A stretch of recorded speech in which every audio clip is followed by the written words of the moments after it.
Hello, hello, and welcome back to the Merchant Track at Meet Magento online. Our next speaker, Vatsal Shah, is a business coach, speaker, and e-commerce evangelist at eComKeeda and Pragmatic Consultancy.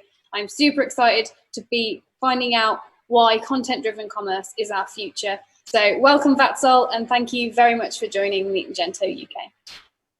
Yeah, thank you, Rebecca, for a great introduction. I hope all are enjoying the great sessions since morning, and some of my friends have taken great topics covering from PWA to Sensi and Adobe products. That's great. And then today I will be talking a mixed bag of, I would say it is more of a cocktail. Content and commerce connected together. So we will discuss on content-driven commerce today. And before going to the subject, let me tell why we are talking about this. Nowadays, if you look at that, it is important for each brand to stand out and create a brand persona, and then to sit into the segment or the target audience mind, such that you get best out of your brand, and then you convert more of traction into the commerce. So because of that, content-driven commerce is one of the area which has to be looked at, and then I will showcase different parts of it. So let's see what all we are going to talk. First, I will get into the area where whether people buy product or services, or what they're buying actually from the companies.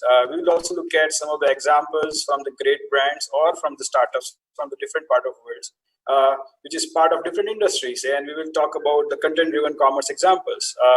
We will look at why you should focus if you are a seller, why you should aim doing this, and then in the era of digital experiences, how it is creating a great difference for the buyers. We will also look at that if you are a traditional retailer and if you are a brand or brand in making, what should be the right approach for you and whether you should go for it or not. And if you are going for it, what should be the budget or what kind of platform you should select, so that you can make effective decisions, and then you go on a right track instead of going into the market and listening all different talks. Because everywhere nowadays, if you look at, people talk about making of e-commerce, maintaining of it, and marketing of it, but everything is not for everyone. So today I'm trying to target an area where people can make their effective decision that what is right for them, and then they can make most out of it. Now, if you look at content as one of the keywords, so if you look at two keywords, which is content and commerce. So commerce is most of the people who are part of this session are interested in generating more transactions in business, that is for sure. But content has actually another part, which is complementing to the commerce nowadays. And then it has two spectrums. One, content which is available on the commerce side, and the second, content which is there outside the site, but which helps you bring traffic to the commerce site. So we'll cover both the aspects, content which is on the site and outside, and how it drives the commerce for your business. So let's get into a first thing. If I ask you that what people buy, actually they buy a product or services. So many of the people say yes. People love our products, people love our brand, and people love our product, keep on purchasing our product. But if I look at the lifetime value of the customers, the repeat purchase of the customer, what they buy is a story around the product. For example, I have never bought a toothpaste. I have always bought a story that Colgate is #1 toothpaste in the Asia. I have never bought a chocolate. I have always bought a dairy milk, which is a sign of symbol of love. I have bought watches, I have bought Apple as a product, Apple device as a product. Why? Because it is, for me, a symbol of beauty and robustness and the security. Now, so it is important for us to understand that what people buy.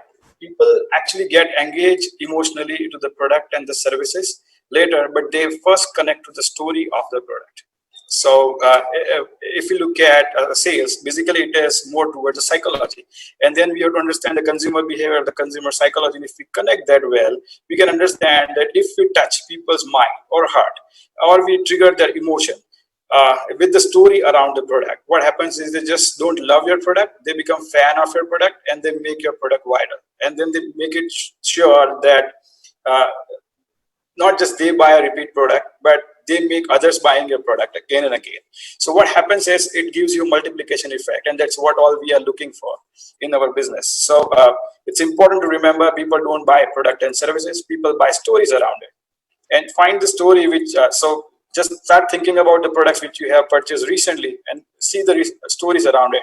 You love some particular test or the quality, you never know how the products are made, but you believe into the stories given to you and you love those stories and you buy the products.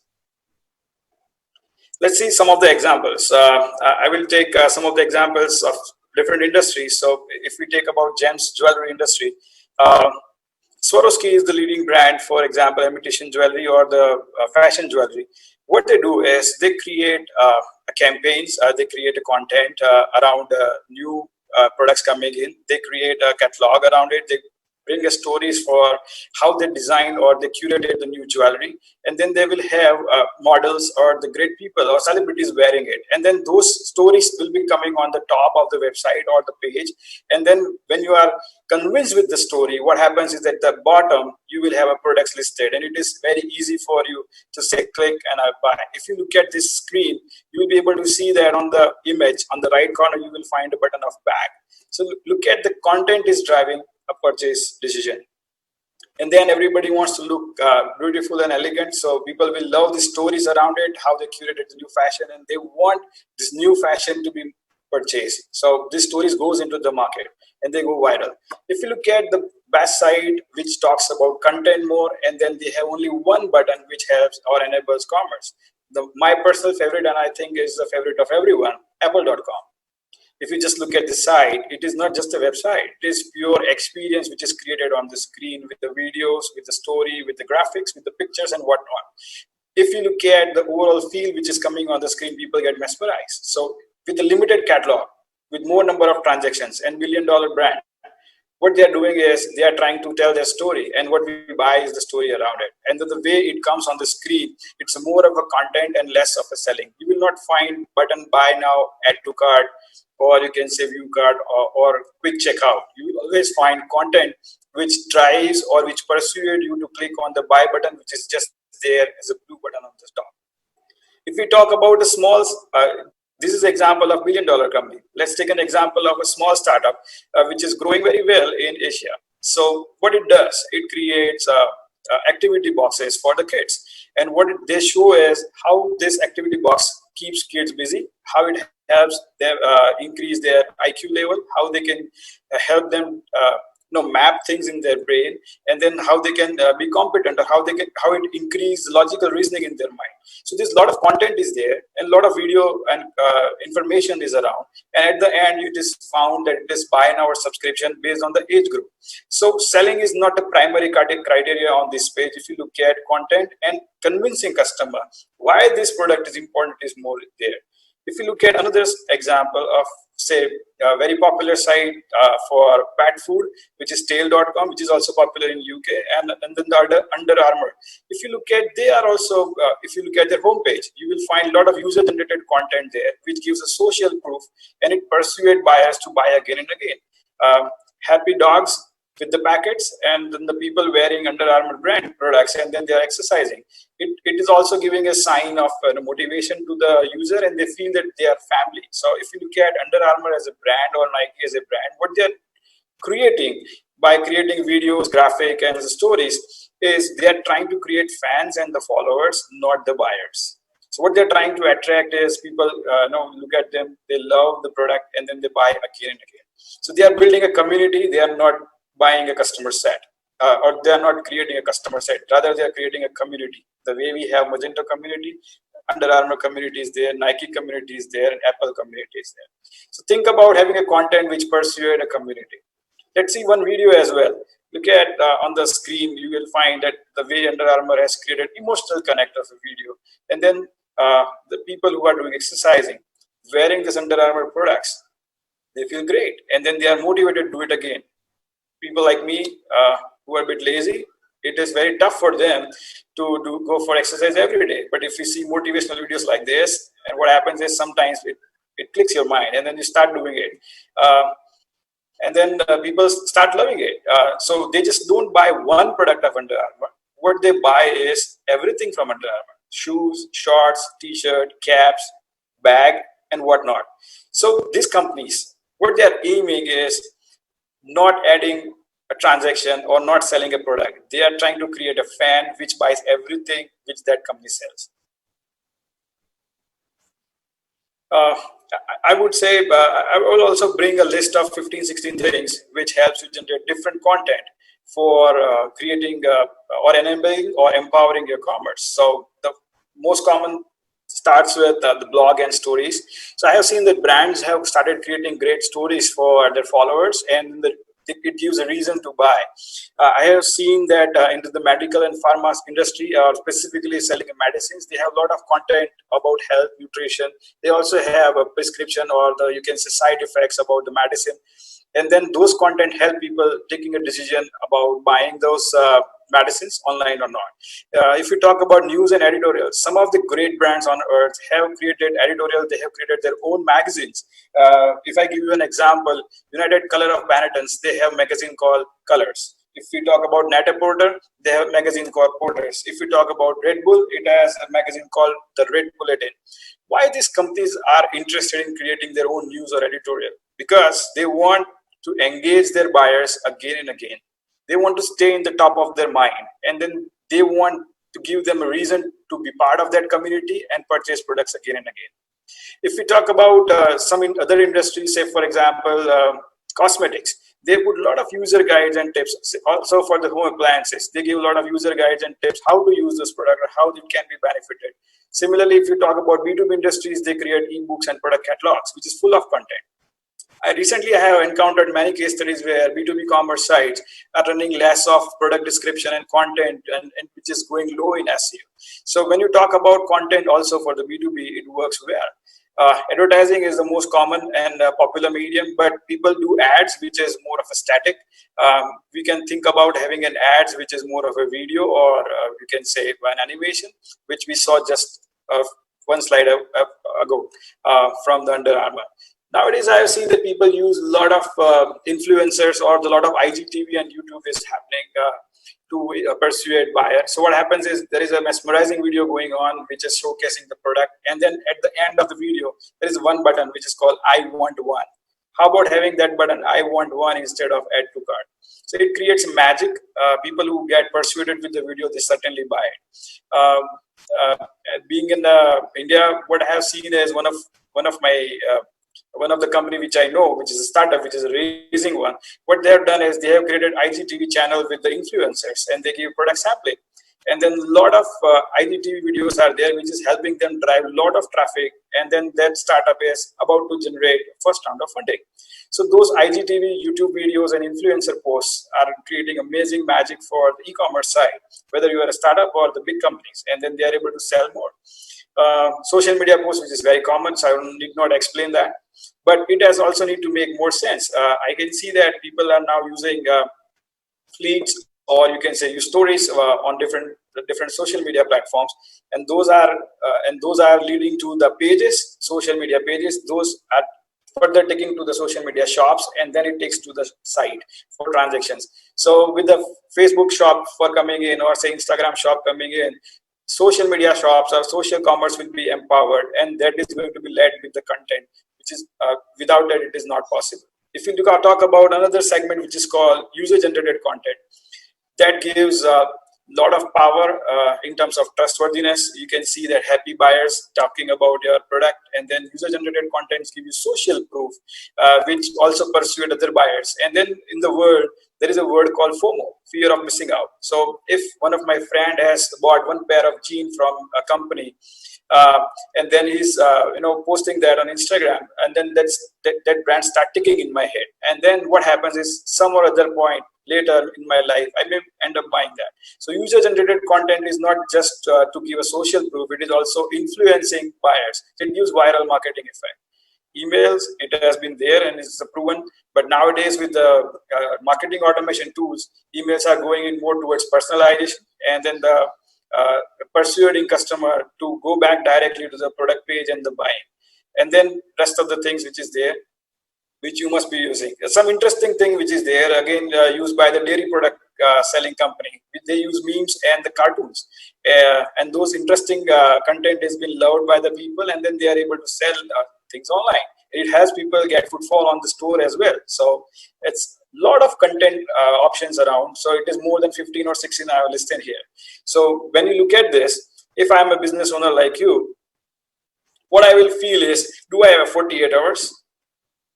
It's not possible for me to do all the things, whether I do business, whether I work on my product quality, whether I do sale or I do after sale service.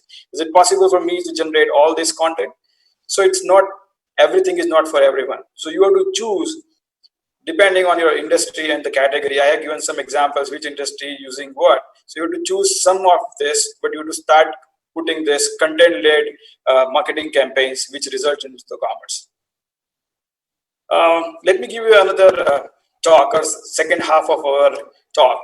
There is a valid reason why I should focus it. So if you look at our set of buyers, so if you are selling online, if I connect to the segments or their demographics, you will find either you are selling to the millennials or you are selling to Generation Z. So your majority of buyer, either they have born after 1980 and up to 2010. Now, these both have a different personality. They have a different method of consuming a content, and they have a different method of deciding whether to buy or not. Let's see one of them, each of them. If you look at millennials, they are me generation. They are more of a self-centric. I am also part of millennial generation. So I don't mind saying that it is a me first community. What we look at is we feel that we are a global citizen, and that's where you can see we all people are on the same platform from different part of the world. We have a status quo and we question the status quo and we want best thing in our hand. So I have seen that millennials are the one who have created great experiences.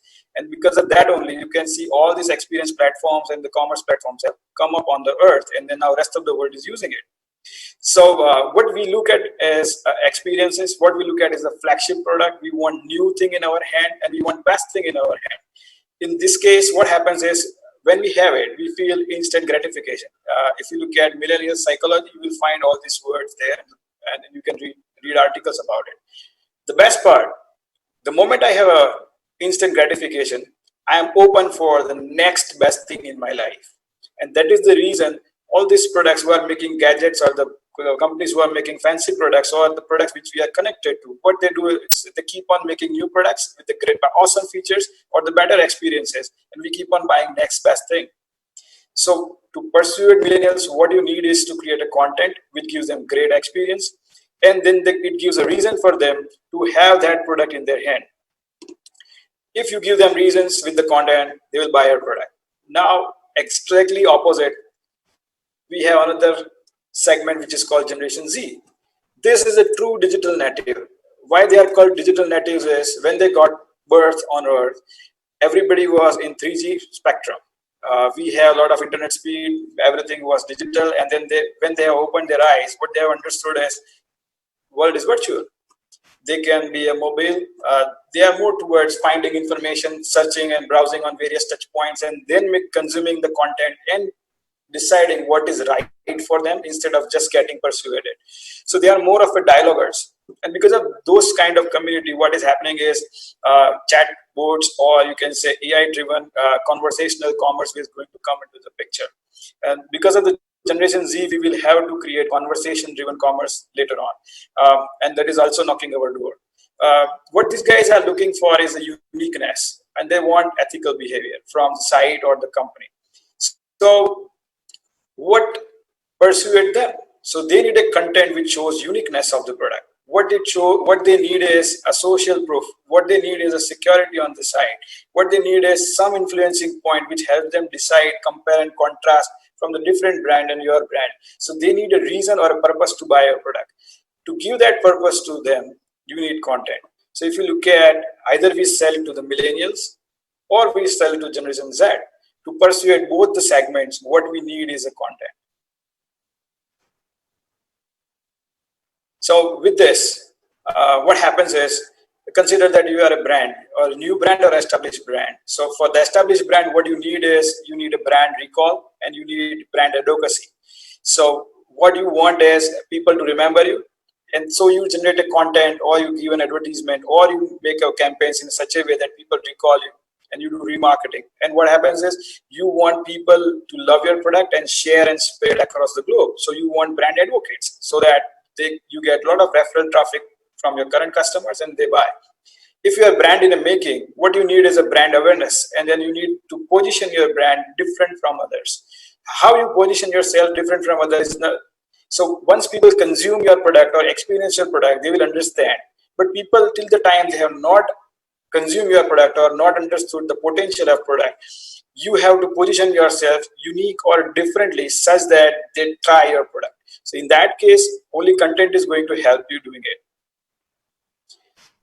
Nowadays, if you look at the world, we are in the era where people have different digital touch points. It is the omni-channel market where people go to the shops. People also buy from the television. People buy from the phone, from the chat, from social commerce, also from the e-commerce. So my friends have taken all the topics today. But if we talk about digital experiences, let's see how people buy. So this is a typical picture how people purchase. So the people who are selling e-commerce, for example, or people who are solution implementation guys or the marketing companies, with no offense, what happens is in analytics, we see that this many transactions are happening online. So we start attributing success to the online transaction or mobile transaction. If you look at this picture, you will understand it differently. Reality is a bit far or a bit different from what we perceive. The gentleman who is looking at the catalog, same guy has seen the digital kiosk, maybe outside the office or the airport or in the mall or any places. It has reference point in the mind. The same guy has seen Google remarketing ad on the side while reading the blog or consuming the content. The same guy has listened to the podcast or the radio commercial. The same guy has seen this ad on the YouTube channel or Netflix while consuming digital content on the TV. And then one fine day decides, okay, I'm convinced, I want to buy, and they tap. What we feel is the transactions are coming, but we don't know how many times you have persuaded customer to make this buying decision. Now, if you look at, if you want to be available to all these touch points, the only choice you have is a content. Without this, you cannot persuade buyer to come back to your site and find this particular product and buy it. So I would say you have to look at how you can add content in your strategy. So if you look at the 5 keywords, and you will find these keywords as a part of topic of different sessions today. First is personalization. Whether you are a B2C company or a B2B seller, you have to look at personalization as a key area. Content based on the type of the user or his history. So the first session today we had is about adoptancy, and then some of my friend might have talked also on AI. So what happens is system nowadays are intelligent enough, and then they are presenting content based on the type of user, their race, their gender, their buying pattern, their history of purchase, and the geography. Specifically, when it comes to B2B, it is more important to have a personalized pricing and personalized catalog coming on the screen. And when it comes to B2C, specifically in the areas of like healthcare, beauty, and fashion, it's important that you have personalized content coming on the screen so that you trigger the right checklist in the customer's mind.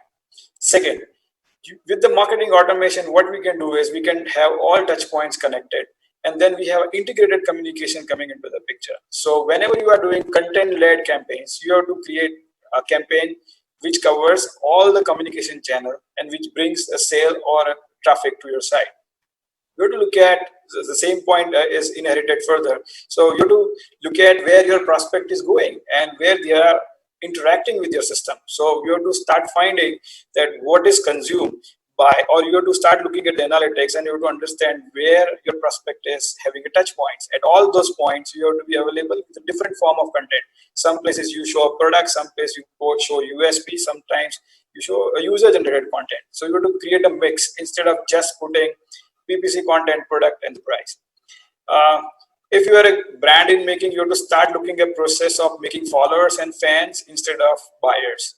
So if you create a followers and fans, buying is automatic, and they keep on buying again and again. So think about creating followers and community for your product. And if you have a sales offers and if you run PPC campaigns, you will certainly get a sales boost. I understand it is called performance marketing. At the same time, what will happen is it is a temporary boost. The moment you put down your PPC campaigns, it goes down. But if you have branding, if you have a content which is loved by the people, it is a long-lasting effect, and people stay connected to your brand. So you have to look at what you're focusing: instant gratification, increase of sales, or you are looking at ongoing buying or ongoing love and affection from your buyers. Here I will try to bifurcate two different segments, and I would also prescribe who should not spend a lot of money and energy on content-led marketing and who should. So if you look at set A and set B, nothing wrong. There are two different sets. One is retailers, so who are store owners. Typically, they don't own the products or a brand. What they do is they procure the goods and they sell, or they are doing drop shipping, or they have a mom and pop shop, or they are retailers who are looking at giving convenience to the people. So if you are a grocery store or a convenience store, you should not run content-driven campaigns or content-led campaigns. What you should look at is you should look at the transactional relations. Why? Because people come to your site not for buying something different. They are coming there for having a convenience or ease of operation, or they may like your service, or they like your after-sale services. So that's the reason they are coming again and again. So you should look at what is the purpose of people coming to you. Once you are clear with that, your campaigns are not driven with the content, it is driven with the sales, offers, and the promotions. Exactly opposite, if you are a brand or brand in a making, what you focus is more of delivering a wow experience to the people on the screen. You will not have a typical category page and products coming on the screen, 4x3 matrix, clicking on the product detail page and then the buy now. What you do is you have a lot of stories coming on the screen, and then you will showcase why clients should love you and why they should buy a product. So you will give a reason to buy and you will give reason to connect. What people will do is people will think before switching your product. Exactly opposite in convenience buying, people buy from other platform or they buy from, say, marketplace like Amazon. But when it comes to a brand, what happens is people stay with the brand and they find those brand products in whether they go to a marketplace or they come to the site of the company. So then the consumer become brand advocate and they stick to the brand for a long period. So think about it, which set of you are, whether you are a retail store owner or you are a brand or brand in making. So if you are a retail store owner, continue focusing on sales offers and PPC. Don't spend time and energy on creating this 15 touch points. If you are a brand or a brand in making, think about creating engagement, which is long-term and lasting. Look at branding as your core area and run campaigns such that you can persuade buyers more to come again and again. And it is not just buying; it is also loving your campaigns and then spreading the word. So some of my friends, they wait for the video ad coming from, say, Apple for new release, and what they do is they start waiting, okay, when it will be released, and then they start sharing also. So content has these powers. Think about creating that power for your brand. If you look for validation, you look at emarketers.com validation, you will find 79% of professionals are feeling that content-led campaigns will grow in 2020, 21, and 22. And because of this, it is going to give a lot of power. So it says it is going to grow, stabilize, and then it is going to zoom further. So only 2% are saying it's going to decline. Rest are saying it is going to grow, and then 19 are saying stabilize. Stabilization is for the people who are already doing this, and then 79 is the one which is brands or brands in making. Now, bringing options to this. So now we are in an era where people are talking about experiences. So let me take back to the history. Earlier, there were two set of platforms. One is content platforms, and second who are giving experiences and bringing a lot of personalized content on the screen. And there is another platform which is called commerce platform. So Magento community has come from the commerce background, and then the companies like Adobe or Acquia, they have come from the content background. Now, with the world of a consolidation, what has happened is content companies and commerce companies are getting merged. So, for example, Magento Commerce is a part of now Adobe gamut. So, what happens is because of the completeness of the vision, now they have Adobe Experience Manager to drive great content with empowered with the analytics and marketing automation, and Magento Commerce as bringing a wow experience on the screen. If you choose this set, it is awesome. Now here you should start looking at the options based on the affordability, the budget you have for total cost of ownership, size of the business you have, and the scalability you need for your business. So Nowadays, if you talk about DXP as a term, there are a lot of options and technologies available. Earlier, what merchants were doing, they were buying a pieces of things, say, and so they will say experience manager from one company, commerce from another, marketing automation from the third, and there was a huge role of system integrators to implement it. Now everything is under one platform, so you can choose and mix and match. So AEM, Magento, Adobe Analytics, and Marketo can be a right choice for the brands who can actually look up to spending that amount. From some of the system implementation companies in UK and in the US, I have interviewed their owners. I have found that some of the brand owners they don't look at AEM looking at the cost factor, but their needs are getting sufficed with the page builder which Magento Commerce has. And then for the marketing automation, they are looking at Dot Digital, SEMrush, and HubSpot as a solution. People are also looking at nowadays as a handheld device, as a PWA. One of my friends has taken session on PWA today. If you have not missed, you have understood what is headless commerce. So people are having PWA in the hand, and then what they look at is content coming from the different APIs and the commerce coming from the different APIs. And then they have marketing automation going in the back. That can be a third choice. If you are looking at really cost effective and the cheaper solution, then you can look at Magento Community and WordPress, or Drupal and Magento Community, and then the SEMrush and HubSpot. So, and then there are other platforms available. I will not name them, but there are a lot of SaaS platforms available. They also claim that they have a completeness of vision. But if you look at their features and the performance power, you will understand who is the clear winner. So I am not here to decide and judge what is right for you, but I can say that depending on the budget and the size and the scale you have and the number of SKUs you have to start looking which is the right option for you. Here also you have to take a decision that whether you are a retailer, or you are brand in making, or you are creating a followers. You are also supposed to think up a point that what kind of industry you are and what kind of content-led campaigns is going to help your buyers decide buying of the products. So based on that, you should take a wise decision here. It is not for everyone. Mark my words. Otherwise, you will spend a lot of money doing this content-led campaigns, but you may not get the results. Why? Because you are a traditional retailer. And exactly opposite, if you don't do it, and if you are brand in making, you will miss the bus. So it's important that you think wisely, have somebody to advise, or you can set your prescription, what is right for you, and then you look at it.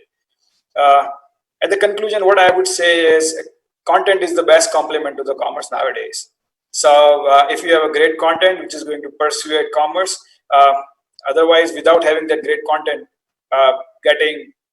being a brand online, or driving a lot of traffic on your site and generating a lot of business is a bit tough. So now the content and commerce are not two separate things, it is overlap. So think about it, and content is the best complement, again, I would say, to the commerce. I'm open to questions, and these are my credentials. If you have questions, you can post there. And then Rebecca, if we can have Q&A, that would be great.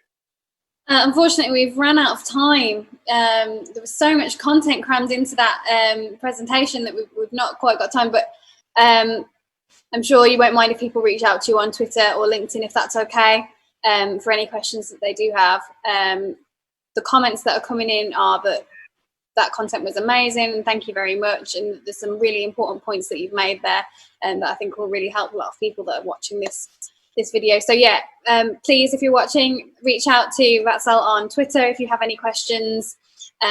Where we have to jump off and get on to the next session. But thank you very much again, Vatsal. That was a brilliant talk. Thank you.